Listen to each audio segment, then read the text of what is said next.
Wildcats! This Saturday, November 14th, is the day that the holiday Diwali starts. Diwali is India's biggest and most important holiday of the year. Many people gather with friends and family and decorate their house with rows of lights and beautiful artwork. One type of artwork that people have up is called a mandala. The mandala symbolizes how we are all connected. How beautiful! To make a mandala, we're going to use the principle of art, balance. There are two types of balance we are going to look at. One is symmetry. Symmetry means this. If you take a vertical line and run it down your work of art, or even in nature, as you see in this butterfly, whatever appears on one side of that line of symmetry also appears on the other side, and it would be exactly the same, or balanced. And the second one is what we are going to focus on. It is what's called radial symmetry. Radial symmetry is a kind of pattern that radiates outward from the middle, kind of like rays of the sun.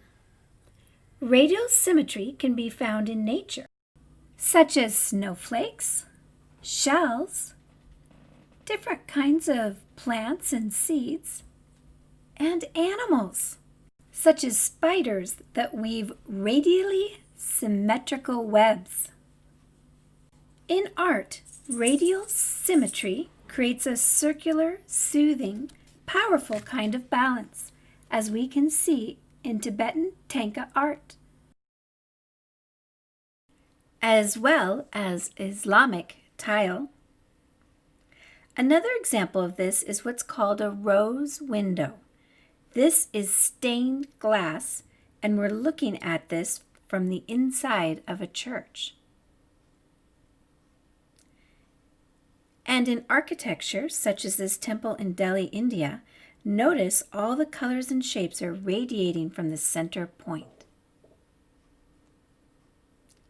One artist, Ryan McGinnis, created these glow-in-the-dark art pieces, as well as one of my favorites, Jen Stark, who uses wood, metal, paint, and paper sculptures inspired by what she sees in nature.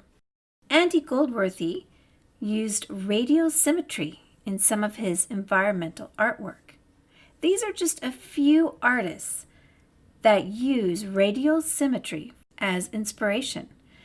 During the holiday of Diwali, many people make a display of mandalas.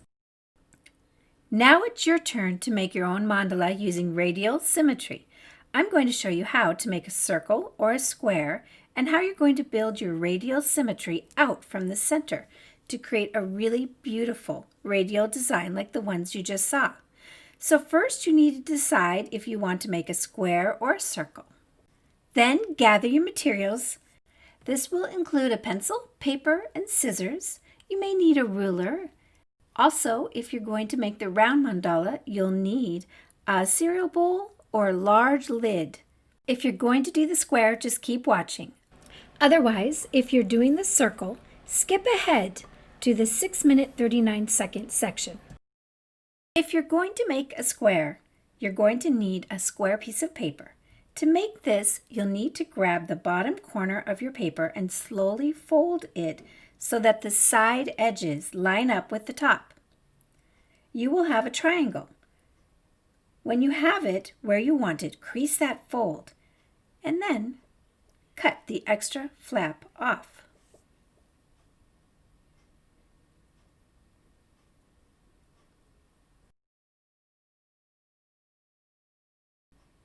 Now you have a square. To prepare the square for the design, fold the square in half. Then open it and fold it in half the other way. Open it and then fold it in half again with the opposite diagonal.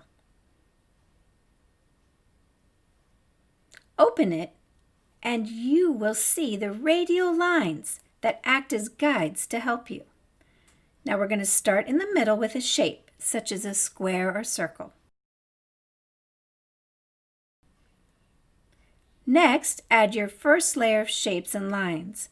Make sure to use the folds to guide you.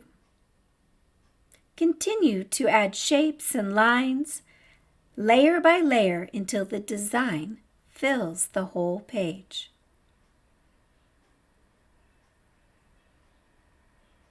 Make sure the design looks the same whatever way you turn the paper.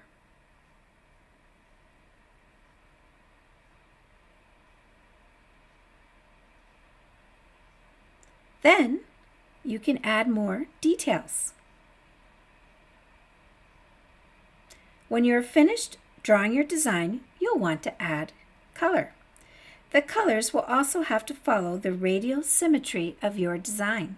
I also decided to outline my shapes in black, but I found if I did it first, it smeared the black into the inside color, so you may want to wait to outline it after you're finished coloring it. You are all done. How did you do? Some tips for success is you have 3 different shapes. The shapes are radiating out from the center. The design should be a pattern that looks the same whichever way you turn the paper, and the design will fill your whole page. Happy Diwali! To make a circle, you can use a bowl or large lid. Try to get it in the center of your paper, then carefully trace and cut it out.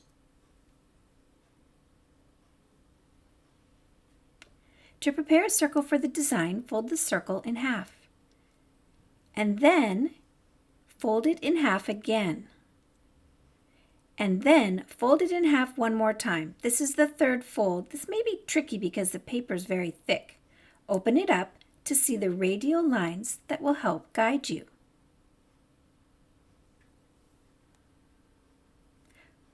We're going to start in the middle with a shape, such as a square or a circle. I used a pop lid as a guide. Next, use the folds to guide you to create your first shape. One trick I found to create more symmetrical shapes is that if you retrace it with a pencil to make it darker, you can fold it over the next section and rub it. I used my scissor handle. It's hard to see on the video, but it creates a light line to trace. Continue to add shapes and lines layer by layer until the design fills the whole page. Make sure the design looks the same whatever way you turn the paper. I used some household items to help me trace my shapes. Then when you're finished drawing your design, you'll want to add color. I used a scrap piece of paper to pick my color pattern. The colors will also have to follow the radial symmetry of your design. I also decided to outline my shapes in black. Do this last so it doesn't smear into the shapes when you color them. How did you do? Here are your tips for success. 3 different shapes. The shapes are radiating out from the center. The design should be a pattern that looks the same whichever way you turn the paper. And the design fills your whole page. Happy Diwali!